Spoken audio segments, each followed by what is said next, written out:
పాలు పొంగేట్టు చెయ్యగలిగినది అగ్ని, పొంగుతున్న పాలు వెనక్కి వెళ్ళేటట్టు చెయ్యగలిగినది నీరు. అమ్మా అన్న భావన పొంగుతున్న పాల మీద నీళ్లు, ఆడది అన్న భావన గిన్నెలోని పాలును పొంగించగలిగిన అగ్నిహోత్రం. ఆవిడ జగన్మాత.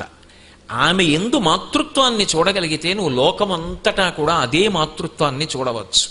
కామాక్షి గురించి చెప్పడం ఎంత గొప్పో, కామాక్షిని కంటి ముందు కనపడుతున్న అందరిలో చూడడం అంత గొప్ప, అంతకన్నా గొప్ప. అది రావాలి, అది సాధన. కాబట్టి ఇప్పుడు ఆవిడ ఎక్కడొస్తుంది? ఎవరు అలమటిస్తున్నాడో వాడికి కూతురుగా వస్తుంది. ఆ కాలంలో ఎవరు అలమటించారు? కాత్యాయన మహర్షి అని ఆయన అలమటించాడు. అమ్మా నువ్వు నాకు కూతురుగా రావాలమ్మా అన్నాడు. ఇప్పుడు ఆమె ఆయనకు కుమార్తెగా వస్తే యుక్త వయస్సు వచ్చినప్పుడు ఆయన ఆలోచించాడు, ఈమె నాకు కుమార్తెగా వస్తుంది కానీ ఈమె మాత్రం పరమశివుని యొక్క ఇల్లాలు, ఎందుకని మాకు తల్లి.